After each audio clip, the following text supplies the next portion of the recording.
So I guess being a left-winger wasn't profitable enough, so she went to the right. A lot.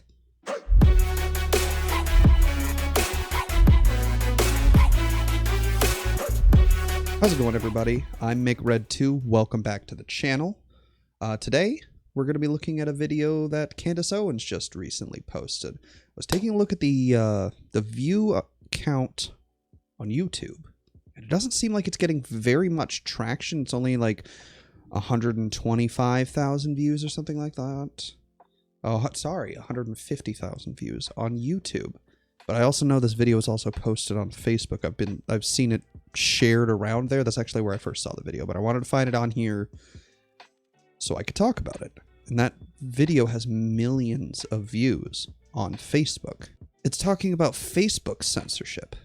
Now, if Facebook is censoring conservative views and conservative opinions, why is her video getting millions of views on the same platform that's supposedly censoring her?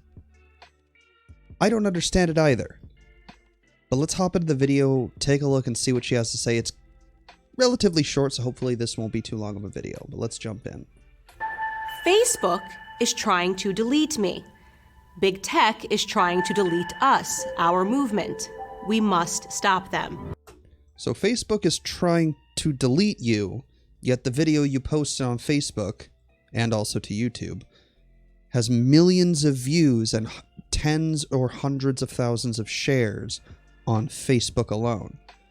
If Facebook is trying to delete you, why are they still hosting your content? I understand that Trump got banned from Twitter and Facebook and Instagram, basically all of the social media platforms. And I know that today, or I guess yesterday, Parler got taken down because Amazon stopped doing business with them and renting them server space. And so everybody's flocking to Gab after Parler went down. And for those of you who don't know, Parler was a cesspool of right-wing conspiracy theories, outright Nazis and white supremacists who felt that they were getting censored on mainstream platforms simply for being conservative. What they fail to realize is that they were being deplatformed from those services for violating terms of service, like inciting violence, like we saw at the Capitol 6 days ago. That's why they're getting removed. That's the main reason why Trump was removed, was because he incited an insurrection at the Capitol. And there were people that were trying to take sitting members of Congress hostage that day. And after that, Twitter and Facebook and Instagram, which are, I guess, Instagram's owned by Facebook, and all the other social media platforms, including OnlyFans, deplatformed him. Candace Owens is claiming that she's being deplatformed despite the fact that her video, this video that we're watching right now, is still up on Facebook, still getting millions of views. And she still has a platform on that website because she has yet to directly violate their terms of service in a way that would get her banned. What are you talking about? They're trying to delete, Big Tech is trying to delete us, our movement. We must stop them. What movement? The MAGA movement? The MAGA movement's over. Trump lost the election. That should be the end of it. There's no coordinated attempt to silence conservatives. Social media companies are just holding up their terms of service and trying to prevent another violent insurrection like the one that the conservatives have planned for January 20th on the inauguration. I also want to point out, like, the production value that she has on this video is insane. I don't know of any lefty content creators that have this kind of budget and this kind of production value. Like, ContraPoints is the only one that I can think of that even comes close. And she's got a million subscribers. Candace Owens is much larger than that. And has a much wider reach. Same thing with Steven Crowder, Ben Shapiro. All of the big right-wing grifters all have massive production values and massive budgets compared to left-wing content creators, yet they're the ones that are being deplatformed and demonetized, and they're trying to take away their way of making a living, I guess, despite having insane budgets. Vosh, one of the one of, if not the currently biggest lefty content creators, does basically what I do. Like, he would have chat up on the other side of his screen over here. He would have his chat here while he's reacting to these videos. I think he did this one, but I didn't catch today's stream where he covered it. But that's what he does. His stream looks very similar to mine. He's got a better camera and better microphone. He's got some lights behind him, but that's about it. We don't have this kind of production value. How are they saying that the left is doing this? Because I know that's where this video is going to go. They're going to say that the left is censoring them and the left controls everything, or some random bullshit like that. But yet none of us have the budget and the production value that you do for this video. You are smart. Long ago, you stopped believing in... You are smart. She starts off the main meat and potatoes of this video with, "You're smart." Like she's trying to convince the viewer that they've already figured out the game that's being played, and that she's playing into the viewer's sense of self-importance. By telling them you're smart, you've already figured out the game that they're playing. That signals to the viewer and gets them thinking, yeah, you're right, I am smart. I have figured it out. What have I figured out, Candace? Tell me. So she can spoon feed this bullshit to her viewers, and they're going to eat it up because they want to feel smart. All people do. All people want to feel smart. They don't want to feel as though they are less than somebody else. So if you tell somebody, it's a propaganda tactic. If you tell the viewer, the person you're trying to convince, that they're smart and they've already figured it out, they're going to eat up anything you have to tell them if it sounds even remotely true. And right-wingers kind of do have this victim complex where they believe that the left or big tech is trying to silence them and censor them. So they're gonna eat this shit up. This is like literally textbook propaganda. In the corrupt corporate media, you canceled the newspapers and cable shows and began reading your news from social platforms. I'm sorry, cable shows haven't been canceled. Like, one of the most watched people in America is Tucker Carlson, and he's on Fox News, a mainstream media outlet. They haven't canceled cable news, and newspapers been on its way out for a while now. Social media was just kind of the final nail in the coffin, but big tech hasn't canceled cable news by any means. But yeah, a lot of the majority of people do get their news from social media platforms. Facebook, Twitter, TikTok now is actually the place where you can get the most up-to-date news, like the insurrection that happened at the Capitol when right-wing terrorists attacked the Capitol building and the Senate inside, or attempted to. Like, I was getting all of my updates in real time from TikTok. There was one TikToker, Marcus DePlaya, I think is how it's pronounced, I'm not entirely sure, who was giving live updates from the terrorist attack from his phone straight to TikTok. That's where a lot of people get their news from, is TikTok, Facebook, and Twitter. But they haven't killed cable news. MSN, MSNBC, CBS, CNN, Fox News, those are all still running. And they're massive corporations where a large portion of our population, particularly boomers, get their news from. Cable news isn't going anywhere, at least not anytime soon. Dominant on those platforms were conservative voices, like mine. We are the Americans who did not have a voice in traditional media. Bullshit. First of all, you only became dominant on the internet in about 2014, 2015, when honestly Gamergate happened, but when Trump announced that he was going to run for president in 2016 and began his campaign, and then campaigned in 2016, that's when we saw a cultural shift online, propping up more right-wing media. And then when Trump took office, it spiraled out of control. I remember personally, I used to use the app iFunny, and all through the 2016 elections, it was all memes making fun of Trump. There were a few Hillary memes there, here and there, but a lot of the Hillary content was supportive of Hillary. And the day after the inauguration, it became a right-wing cesspool. Overnight, it was jarring. With the rise of Trump, yes, you guys did get a substantially larger control of the social media space as far as producing content and getting clicks and being recommended by algorithms. But you've always had a voice in traditional media. Fox News is the most watched cable news network. Tucker Carlson is the most watched TV personality on television.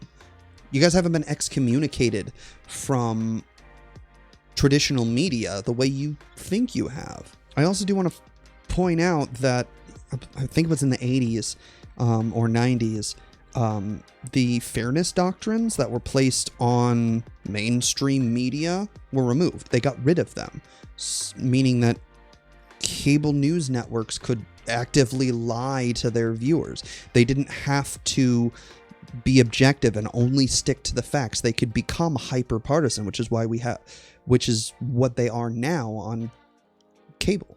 That's why CNN is viewed as the most left-wing cable news outlet, and MSNBC and NBC and CBS and Fox is really right-wing, because there are no fairness doctrines, and there were Republicans in government that actually had those removed.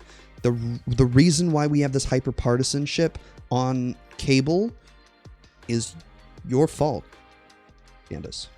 Like, your people did that. Your people made it so that conservatives were less relevant in traditional media.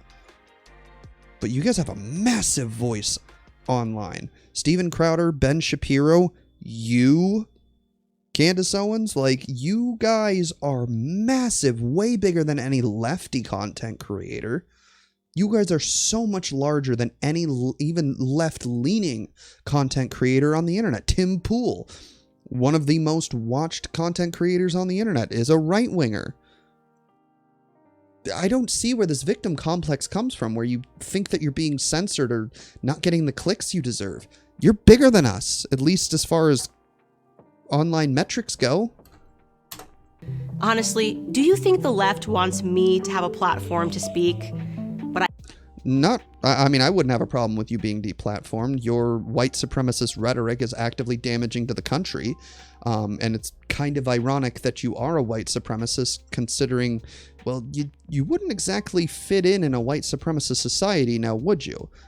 There's nothing wrong with you being a woman of color, but there is something wrong with being a woman of color and pandering to people that would see you dead, and then calling us fools for pointing it out to you.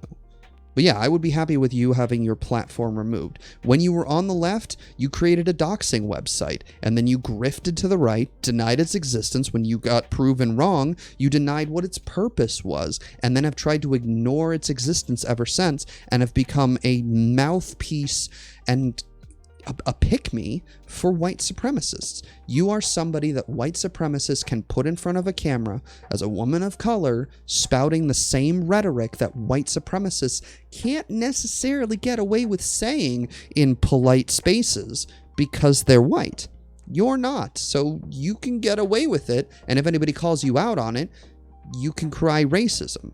It's also kind of funny to point out that when you're fighting against the idea of systemic racism, you claim that you've never experienced racism in your life. And yet when you were on the left, and prior to your right-wing grift, you actually sued your school for racial discrimination, and yet you deny its existence. You are so massively hypocritical and detrimental to this country with your rhetoric and the ideas that you put out into the public space. I would not have a problem with you being deplatformed. I genuinely wouldn't. I can have a voice here on my own social platforms. Way to pimp out your Twitter, your YouTube, and your other Twitter. Well, this is Twitter down here. What the fuck is this? What is this? I know this is your YouTube. What is this? I'm not quite sure. But yeah, you're just pimping out your social media accounts for clout, using this massive budget to do so. I do like the effects, though. I like this. I mean, I could do something like this if I really wanted to take the time and learn how to do it in probably in DaVinci. I'm just lazy. I can be heard. That freedom infuriates the left, who used to own complete control over our information. So they... I'm sorry, leftists, like actual leftists, never owned your ability to disseminate information. We never have, not in America, not especially not since the Red Scare. Since McCarthyism started, socialists and communists have been silenced, jailed, and killed. We started multiple wars to silence leftists in other countries. Leftists have never owned the means of disseminating information. I don't know where you're getting this narrative from. They hatched a plan to silence me and all of us conservatives, and Facebook is paying them for it. Here is how it works. In 2016, hysterical liberals had to find someone to blame for their humiliating loss to Donald Trump. In their minds, they could not possibly have lost due to their own horrendous candidates or policies or their... First of all, I want to point out Bernie Sanders would have beaten Donald Trump if the primary hadn't been stolen from him. Secondly, Hillary Clinton was a terrible candidate. She was awful. But she was the one we were given. But I'm going to make a prediction here. I'm pretty sure she's going to bring up the Russia hoax that the left used as a scapegoat to deny responsibility for their poor choices in the 2016 election, despite the fact that Russia very clearly interfered in our 2016 election. Multiple intelligence agencies have verified that, and there was actually an investigation which led to hundreds of indictments, dozens of arrests, and dozens of convictions. But let's see if I'm right. Their own failing message, so they attacked the one thing that they did not have total control over: social media companies. They applied extreme pressure to silence or censor fake news, which was just a fancy way of saying news that they don't like. No, it's not. You see, with the Russian disinformation campaign, which is what the Russia investigation was about, there was some tampering with electronic voting machines, but the main meat and potatoes of it was that starting in about 2014, Russia started a massive disinformation campaign all throughout American social media, Facebook, Twitter, Instagram, wherever you get your news. They were putting out literally false information to influence the opinions of voters. And because that took place, Congress grilled the fuck out of Mark Zuckerberg for days about how that happened. In response, Mark Zuckerberg hired fact checkers and cracked down hard on outright lies and conspiracy theories on their website. It was a direct response to government action pertaining to a federal investigation of misinformation by a foreign adversary. It's not just news that we don't like, it's things that are fake. Like, for example, the Hunter Biden laptop bullshit that the right tried to put out there. That was literally false. It was literally fake. There was not an ounce of validity to that information, and so social media squashed it when it got shared around.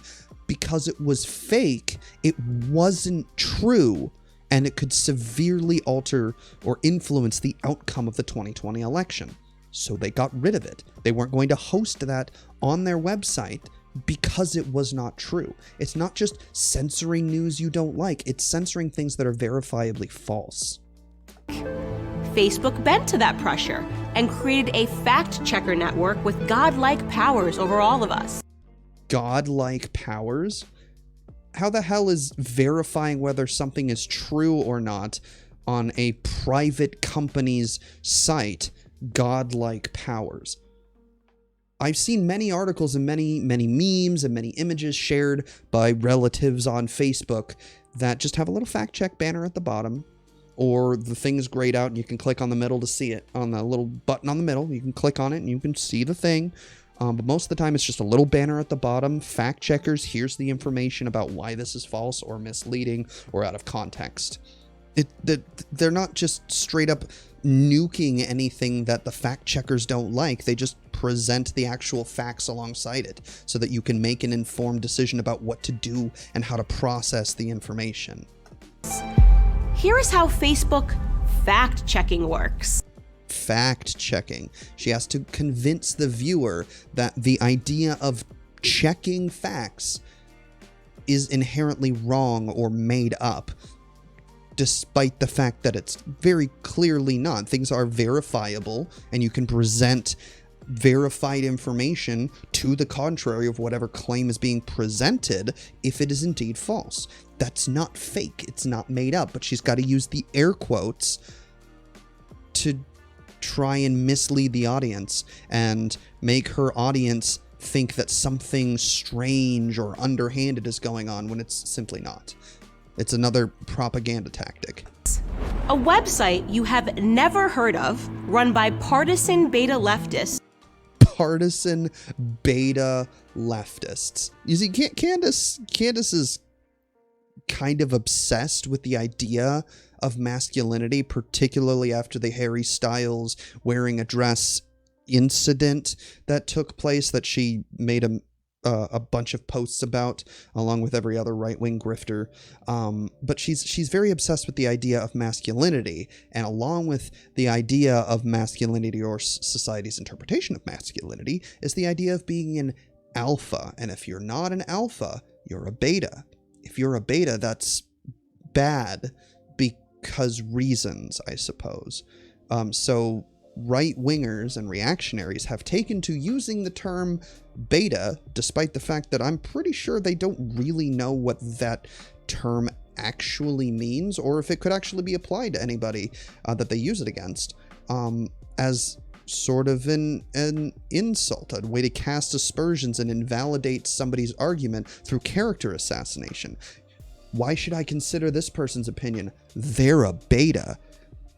This guy told me so in the comments section, or Candace told me so in this video. They're betas. Their opinion's not valid. It doesn't matter the content of whatever idea is being presented to somebody that has an aversion to the idea of a beta male as opposed to an alpha male. All that's going to matter to that person is, well, that person's a beta. Maybe I shouldn't listen to them because I want to be an alpha. I am smart, like she said at the beginning of this video.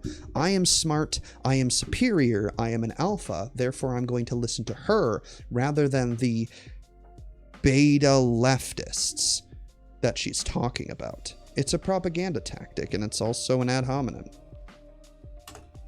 Stalk the pages of your favorite conservative personalities. Whenever we say anything they disagree with, these fact checkers write a vicious partisan hit piece. A vicious partisan hit piece? No, I'm sorry. PolitiFact has been around for a long time. They're not really partisan at all. PolitiFact is fairly middle of the road, but especially on Facebook, they're not writing a hit piece. They're just simply linking an article that debunks whatever bullshit conspiracy theory that's being put out. Like anytime that somebody would post about how the election was stolen or there was widespread voter fraud in the 2020 election, they would just link an article about election integrity. It wasn't a hit piece about Candace Owens when Candace Owens said something false. It was simply providing factual information that contradicted what she was saying. That all of this imagery here it's propaganda techniques. Referring to something as a hit piece when it simply disagrees with your line of thinking or your worldview as a hit piece is a propaganda tactic, because they've been conditioned to view the idea of a hit piece as something incredibly negative, when most of the time these hit pieces are simply pointing out that somebody was incorrect. Pointing out that Candace Owens is wrong for saying that there was election fraud, that's not a hit piece. Pointing out that your racist grandma is wrong for saying that all BLM protests were violent riots and they burned down cities for months, that's not a hit piece. That's just telling somebody they're wrong and why they're wrong. Then they harass us and our audience by slapping hazardous warning labels on what we have posted. Many times. hazardous warning labels. It just says this information on Twitter. It just says this claim about the election is disputed, or this information is disputed. On Facebook, it just says that it just has the fact check banner at the bottom, or the picture's grayed out with a little button in the middle to see why it's misinformed, or just show me the image. It's not a hazardous warning label. It's just letting people know that it might be false. Times, those labels say missing context or disputed. Yeah, false information. Checked by independent fact checkers. See why, see photo. This is literally here. Let me get my camera out of the way. See why, see photo. This is what it looks like on Facebook. That's not a hazardous warning label. That's just telling you this might be false, or that the information is disputed. Like on Twitter, when Trump was constantly tweeting about voter fraud, it would simply just say that this claim about fraud in the election is disputed. There's nothing wrong with saying something's disputed. That doesn't mean it's necessarily wrong. It's just simply disputed. This false information, see why, see photo, it's just telling you that it's wrong and providing the correct information. So if you're going to lie on social media, and you're a massive public figure like Candace Owens, yeah, they're going to fact check you because you have massive influence over large swaths of our population. There's nothing wrong with that. And they are private corporations and have the right to do whatever the fuck they want with their private company and their private platform. They allow you to post on there.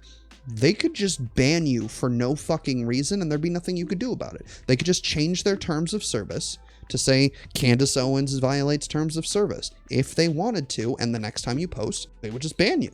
They could do that, but they don't. They just fact check what you have to say and are probably waiting for you to directly violate their terms of service so they can yeet you from their site. Yes, thanks, Facebook. Every political argument in America is disputed. There's a difference between an idea being disputed and factual information being disputed. If the facts are being disputed, that means what you're saying is not necessarily true. If your idea is being disputed, then what you just said is true. The difference is, they're not disputing the idea, they're disputing the facts that you are presenting. Every argument is indeed missing some context. If you're a public figure and you're presenting things deliberately out of context, you're trying to prop up a specific narrative that is not necessarily true. And Twitter, Facebook, Instagram, TikTok, all these other ones, all the social medias are well within their rights to put whatever banners they want on you or ban you. But the insanity continues. These hack checkers, as I like to call them. Hack checkers? How are they hacking you? Do you know what hacking means?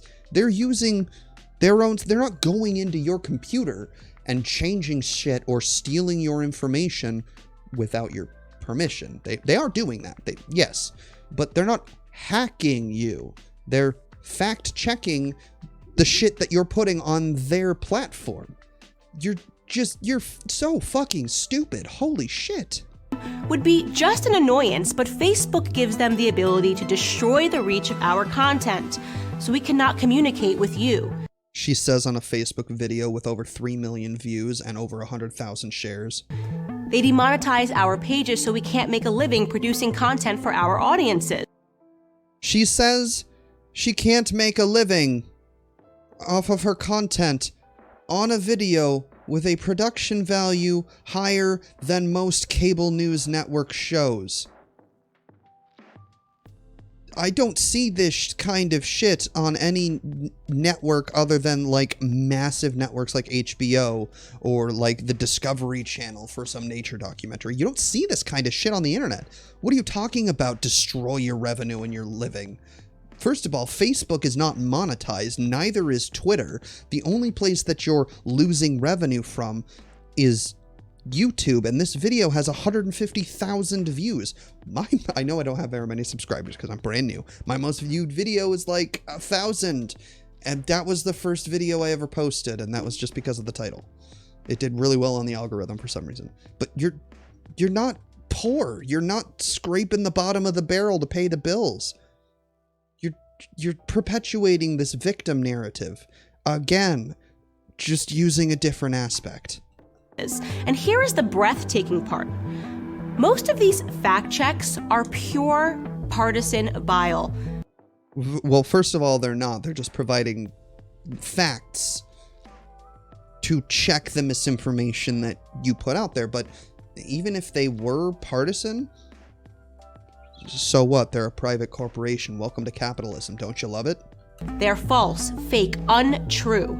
But there is no recourse for your favorite conservative creators. We are held at gunpoint by the... Held at gunpoint? They don't have to host you at all. If you were being held at gunpoint, they'd like come to your house and steal your film equipment and then cut you off from their platform. Like, if you really want to go that far, but they're still hosting your shit. They're just not paying you to spread lies, which is well within their rights. Welcome to capitalism. Don't you love it? These partisan hacks, and Facebook is giving them the gun. Facebook is giving them the gun by fact-checking your information on a private company's private platform. Welcome to capitalism. Don't you love it? This is why I am suing the Facebook fact-checkers. I remember this. I think I actually talked about this in a video. I'm not entirely sure. Yeah, she's suing the Facebook fact checkers. This is gonna turn out the same way that PragerU versus YouTube turned out. It's well within their constitutional right. They have the right to do that. They're a private company. Blah blah blah. You're not gonna win. You're just trying to generate clicks, aren't you? You're going to tell everybody that you're suing the Facebook fact checkers, an unwinnable court case to generate a bunch of donations, but also generate a bunch of clicks. And you're going to post once, twice a week, maybe once or twice a month, updates on this failed lawsuit that's never going to get off the ground to get people on the right that have this victim mentality about themselves being censored to come and click on your content. And then you're going to rake in the views. And if the video isn't demonetized, that makes you money. Or if you can get a video that's sponsored, that'll make you money even if it gets demonetized. Or that'll get people to go to your Patreon to support you financially for this bullshit lawsuit that's not going to go anywhere. This is a grift. Holy shit. This whole lawsuit is just a grift. Jesus Christ. I'm suing them on behalf of you, your favorite creators and news sites, on behalf of our freedom of speech and... Candace Owens threatens to sue Facebook after page was demonetized for comments about Indian American Kamala Harris. Yeah, I mean, if you're being fucking racist, then Facebook has every right to demonetize you. I didn't even know they were I didn't even know Facebook was monetizable, but apparently it is. But yeah, if you're being racist, I remember hearing about this. She said some pretty racist shit. They don't have to pay you to be hateful on their site. It's well within their rights to do any of this shit. They would be perfectly legal in shutting down their site or banning any layperson from their site and only hosting mainstream figures from cable TV. YouTube would do the same. If all they wanted on their site was Fox News, MSNBC, CNN, CNBC, the Late Night Jimmys, and like mainstream cable, and just yeet the rest of us, that would be within their right to do as a private corporation. Welcome to capitalism. Don't you love it? Thought. So who are these hack checkers? Well, I'm suing a site called Lead Stories. Lead Stories is run by a former CNN employee of 26 years who makes a living cannibalizing and slandering conservative content and creators. His website has published disputed fake news stories, including one that went after my content personally. Wait, you said that they cannibalize and slander right-wing content creators. I've never heard of this person. I've never heard of any of these slanderous articles. Can you give examples? Because otherwise I'm just not going to believe you. if you're not going to give examples of like extraordinary claims presented without extraordinary evidence can be dismissed. Are you going to provide any evidence for this? Or are you just going to say, well, they fact checked me and I'm mad about it, so they're slanderous? Is this just a pout fest? Are you just butthurt that somebody's calling you out? Even if the fact checking was illegitimate, they can still do it and you can't sue them for it. You're just whining a lot. And so I'm going after him personally. Here is an important question. Who funds Lead Stories? According to their own masthead, Lead Stories is funded by Facebook and Google, along with ByteDance. And what is ByteDance? It's a Beijing-based company that owns the TikTok spyware app. I'm sorry. The TikTok spyware app? Do you know what spyware is? Spyware is malicious software that piggybacks off on downloaded files and infests your computer or your electronic device unbeknownst to you and spies on your activity. I mean, if you're gonna call TikTok a spyware app, so is Facebook and Twitter and Instagram and every other app on your phone. They all have a terms of service, and in there, in their terms of service, you give them, by agreeing to it, you give them permission to data mine you, to give your information to that company and give them access to your files. It's in all of them.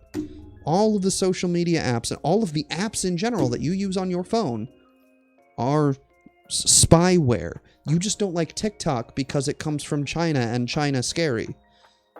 Despite the fact that, I mean, it's not the best place in the world, but there are worse places. But you just don't like TikTok because it comes from China. Despite the fact that all of your American-made apps do the exact same fucking thing, but you don't call them spyware. You use Facebook. You don't call Facebook spyware, and it does the exact same fucking thing. And you don't even know what spyware means. Jesus. Our own Justice Department says the company is a national security threat and compromise. All of the social media apps you use do the exact same thing as TikTok. They're just American-owned companies instead of a Chinese-owned company. By the Communist Party of China. Facebook, then, is paying for fact-checkers. Oh, notice how she enunciated the word communist and the Communist Party of China? She's ascribing anything that she doesn't like with communism, despite the fact that China is not a communist country. China is state capitalist. There are no actual honest-to-goodness communist countries on the planet. There's a few socialist countries, and America's doing their best to kill them. Well, the West is in general. But she's ascribing these things that she doesn't like and attaching that dislike to the word communism. This is more propaganda language that we need to be aware of. She's ascribing negative aspects of a thing and connecting that, ascribing it to the word communism, despite the fact that it doesn't apply in the situation at all. China isn't communist. China is communist in name only, the same way that the Democratic People's Republic of North Korea is a democracy in name only. They aren't communist. Funded by an arm of the Communist Party of China to censor my content here in America. The Communist Party of China has more say over my content than the First Amendment. You know what? That's true. Because the First Amendment doesn't apply to private companies or even individuals. The First Amendment only applies to the government. It means that the government cannot censor what you can say. And there are already limitations on that. Like you can't yell, fire in a movie theater. You can't levy straight across death threats, things like that. But the First Amendment only applies to the government. Private companies can censor you with no legal recourse at all. Welcome to capitalism. Don't you love it? This is insanity. It's un-American. It's dangerous. No, capitalism is very American. I mean, I'll agree, it is dangerous, but it's not un-American. Capitalism is about as American as baseball and apple pie. And it needs to stop. This is why I am fighting. Our freedoms are at stake. No, they're not. No, they're not. Now she's moving. I've been talking about this whole video. I've been talking about propaganda tactics that she's been using throughout the video. First convincing the audience that they're smart and they figured it out and they know what's going on, so that they can be spoon-fed information and make them feel like they already had those ideas, and she's just confirming them by telling her that she's smart. And then various other ones, including like linking bad things to communism. And now she's moving into the fear-mongering portion of any standard propaganda piece that gets put out. She's making people afraid that, oh my God, my freedoms are at stake. Despite the fact that, I mean, if you look at the rest of the world, America is not as free as other countries. But even so, private companies under capitalism have the freedom to censor anybody. Your freedoms are not at stake because the only thing that the Constitution governs is the government. The government cannot censor you. The government cannot imprison you for speaking ill of the government. They can imprison you, and they have recently, for making death threats against elected officials, but that's already a limitation that's been put on our First Amendment. But she is now using fear tactics to scare people into thinking that their freedoms are at stake, and the only one that stands in their way of having their freedoms removed is Candace Owens. Which is why you need to give her your money. You need to give her your views. You need to keep tabs on how this bullshit lawsuit that she's going to be throwing at the Facebook hack checkers is going. And you need to give her money so that she can pay for lawyers to sue all these people. And if you don't, then, well, you're just complicit in letting your freedoms go away, aren't you? This is another propaganda tactic. Candace Owens uses these tactics a lot, and she's gotten very good at using them. I'm assuming her team of writers is also helping with that, but we just need to recognize when we see these right-wing grifters and these right-wing outlets releasing information like this, we need to be able to identify what is propaganda and what is bullshit and what might have grains of truth to it. And you can look at them from an objective lens and identify different aspects of what goes into creating propaganda to kind of debunk what you're looking at. And stay one step ahead of these people, because these are the kinds of people that are going to destroy our democracy. Our movement is at stake. When she says our movement, she's referring to the Trump administration, which has already lost. Your movement is not at stake. Your movement is dead. It died on January 6th. Hard.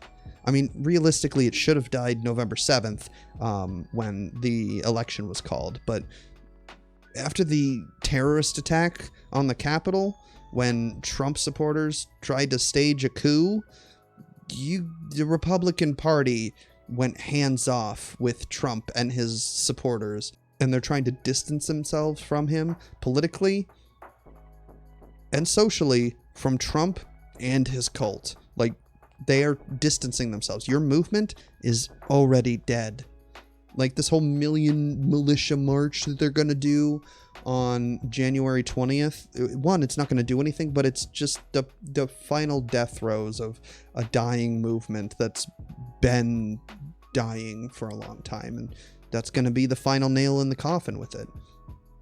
If things are handled properly, if Trump is prosecuted, if Trump is impeached and prevented from running again in 2024, if he's imprisoned for the multitude of crimes that he's committed.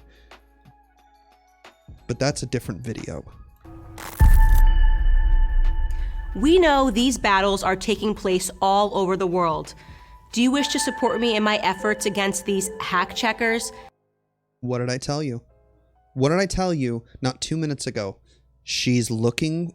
Well, I told you this in the middle of the video, but a few minutes ago, I pointed out that she's using fear to generate donations.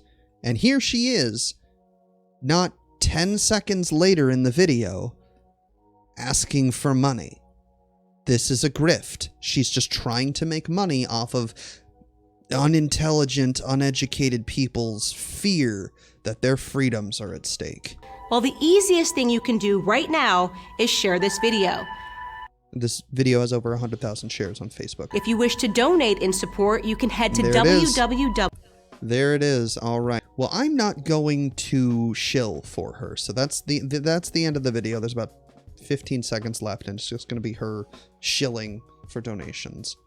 But that was Candace Owens reading from a very well-crafted script, full of far-right propaganda points and tactics to try and mislead her audience and convince them of essentially an alternate reality, something that's not actually happening. Trying to convince the people that are watching that their favorite content creators are being censored and they're next if you don't give me money, for a baseless lawsuit that's going to get thrown out of court, just like PragerU's did. We need to be very careful when dealing with this kind of propaganda and being able to recognize it and point it out so we can educate other people that might actually fall for this shit and might believe her. But anyway, thanks for tuning in. I've been McRed2. If you enjoyed the video, drop a like. Hit the subscribe button, hit the little bell. I try to upload at least once a week. Last month has been a little hectic for me, so I haven't had really a whole lot of time to record, but I'm trying to get back into a more regular recording schedule. If you'd like, you can follow me at my socials here. You can follow me on Twitter. You can follow me on Twitch. I stream every Saturday and Sunday night, starting at about 8 or 9 o'clock. Depends on how bedtime goes. I do have a kid, but that's when I try to get up. But, yeah, thanks for tuning in. But until the next one, peace.